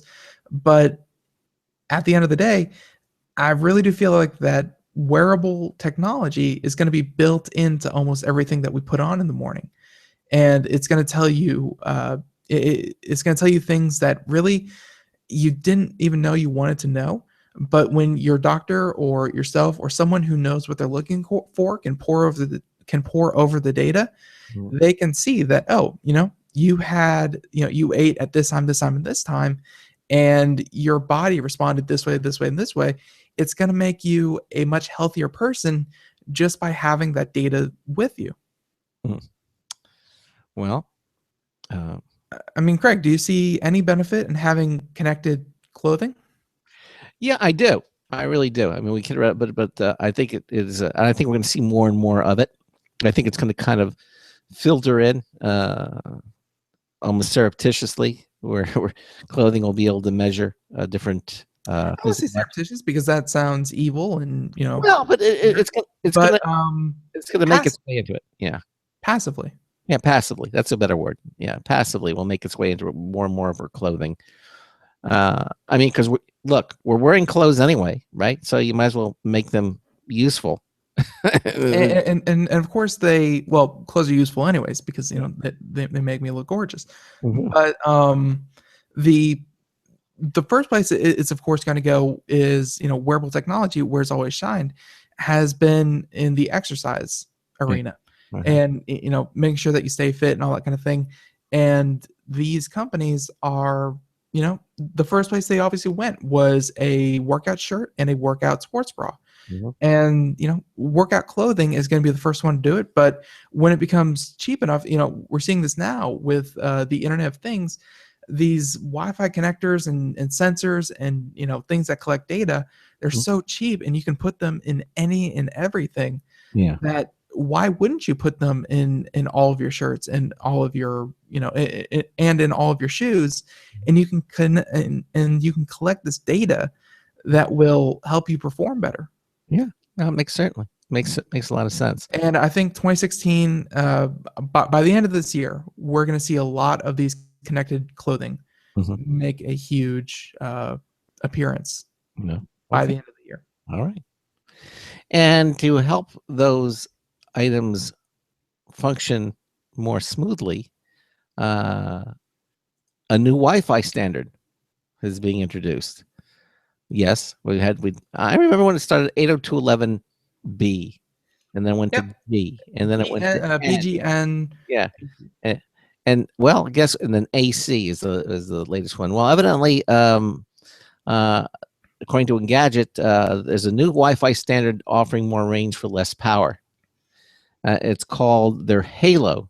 Wi-Fi Alliance is called the 900 megahertz Halo standard, is aimed at connected home devices. And evidently they're slow to move, but they finally approved the eagerly anticipated 802.11ah Wi-Fi standard. And they're We've gone from the AC to the AH, right? And they're dubbing it Halo, HA capital LOW, all one word, Halo. Now, approved devices will operate in the unlicensed 900 megahertz band, which has double the range of the current 2.4 gigahertz standard. Okay, uses less power and provides better wall penetration. I from gigahertz to megahertz, I thought it was just the opposite way, but evidently it's not. The lower frequencies get better penetration than the higher frequencies. Now, if I knew anything about physics, I would tell you why. Yeah. Okay. Well, I would think it would because it has something to do with wavelength, and when you have something oscillating much faster, it's getting it's essentially in the wall longer, and it distorts the signal to a greater extent. It's kind of like why low frequency sounds travel further than high frequency. Well, or maybe I don't know. If I knew physics, I would be absolutely certain. Anyway, the 900 megahertz band is better, and it has double the range of the 2.4 gigahertz standard, and basically uses less power. Well, that I can understand, and provides better wall penetration. Now, the standard is seen as a key for the Internet of Things and connected home devices, which haven't exactly set the world on fire so far. I don't know. I mean, it's the crock pot that's connected to the internet that gets my attention, but okay. The problem has been that gadgets like door sensors, connected light bulbs, and cameras need to have enough power to send data long distances to remote hubs or routers. However, the current Wi-Fi standard doesn't lend itself to long battery life and transmission distances. So the Wi-Fi Alliance said that Halo will broadly adopt existing Wi-Fi protocols like IP connectivity, meaning devices will have regular Wi-Fi grade security and interoperability. It added that many new products like routers will also operate in the regular 2.4 and 5 gig bands. That should open the floodgates to a lot of new 900 megahertz enabled devices in the near future, and not just smart toasters. Okay. The Wi-Fi group also said that the new standard will enable a variety of new power efficient use cases in the smart home, like the connected car, as well as industrial, retail, agriculture, and smart city environments. So if you want a better Wi-Fi connection from the spare room, this may offer it to you. Anyway, it's been ratified, and I'll tell you, it takes the Wi-Fi Alliance a long time to finally ratify something, but they've done it. They've approved the 802.11ah is now been approved. Of course, it takes time for these devices to appear. I mean, I think we heard about 802.11ac, at one point, and then we saw the first 802.11ac router come to market about 6 months after that, and then we saw pretty much every router out there now being 802.11ac compatible. That took about another year after that. So where you hear 802.11ah, that probably won't happen until the end of 2017. Yeah, but it will happen. But it absolutely will. It absolutely will. Okay. Thought that was an interesting story. What do you got for that? Time for one more story, Ben. One more story.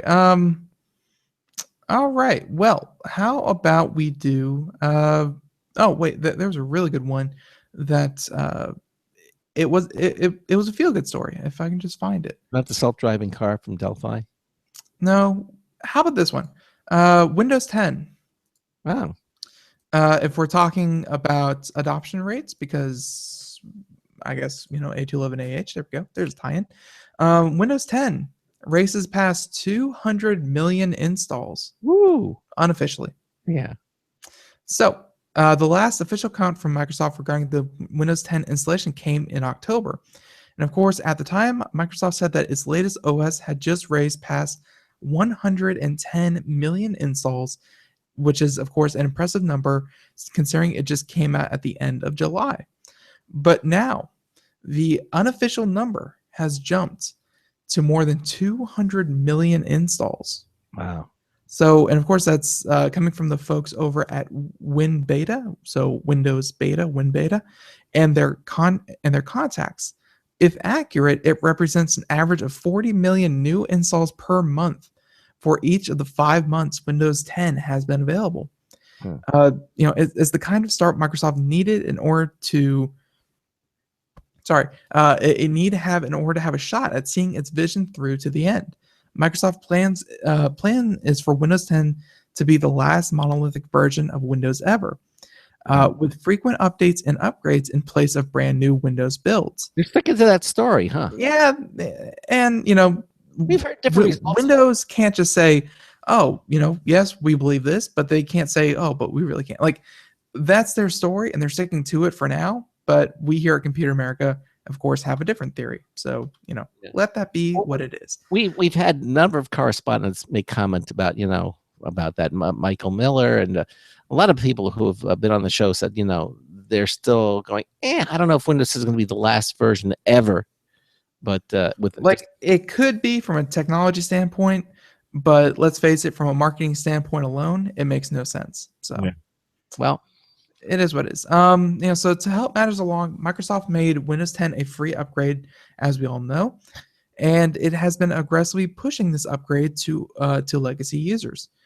And it kind of goes into a little more. The article kind of goes into a little more detail about all the different paid services that tie into Windows 10, and of course, ultimately, Microsoft hopes to have 1 billion devices running Windows 10 within the first 3 years. So at 200 million within 5 months, that's let's say 250 million or 250 million 6 months. But I think 1 billion devices is probably doable in 3 years. Yeah, but a lot of those devices, as you know, according to our good friend Marcel Gagne, our Linux expert, a lot of these things are embedded operating systems, Linux. A lot of the older Microsoft are built into these systems where it really doesn't make any sense for them to upgrade it. Just leave it the way it is because they're doing the job properly. It's going to be on the. That's a weird turnabout for you, Craig. If you agree with that. Well, yeah, no, I do. Because you poo-poo companies who sit there and they're like, why are these companies still running Windows XP? How dare they? No, I think they have the exact same problem. It's just their software that is proprietary only works on XP. They can't. They can't. Or it'd be a major investment for them to upgrade the whole thing. Although if they're given the promise that Windows 10 is going to be it forever and that's it, they may be inspired to finally do the Windows 10 upgrade. And knowing that everything it's always going to be Windows 10. It's the final iteration of Windows. What do you think?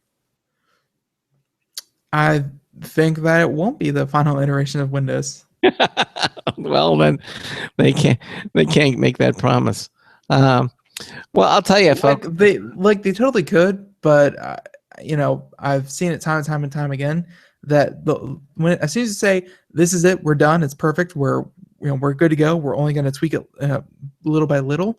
Eventually, there will be a point where the marketing team says, folks, we have to start all over again. We have to rewrite this. We have to, go fresh, go clean, new technology, blah, blah, blah. It's just there is no possible way that technology can ever stay at one 90 state seconds. forever. Yeah. Well, listen, that wraps up the show for today. Again, our first show for 2016. Thank you all for being here with us. Tomorrow, while Ben is making his way out to the Consumer Electronics Show in Las Vegas, Online Owls is going to be joining us. Online Owls is a new trusted tech support site that's basically operative in the Washington, D.C. 60 area. seconds. And we're going to have the company's CEOs on there talking about it. Should be very interesting. And then in the second hour, Computer and Technology News brought to you by Slimware Utilities, the official optimization software of Computer America. Thanks again to Wistki for being with us here in the first hour. And tomorrow, Nathan Evans, managing editor of Pop Zara Magazine, is going to become the new interim co-host while Ben makes his way out to the Consumer Electronics Show in Las Vegas. It's going to be an interesting week, and we look forward to having all of you, our listeners, join us for the show. So until tomorrow afternoon, this is Craig Crossman, hoping that your hard disk never becomes floppy. We'll see you tomorrow afternoon. Night, everyone, or bye, everyone. We'll see you in Vegas. 10 seconds.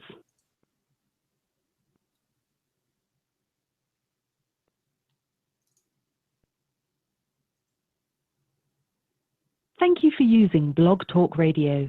Goodbye. Okay, again, everybody, thanks for watching our first show of the year.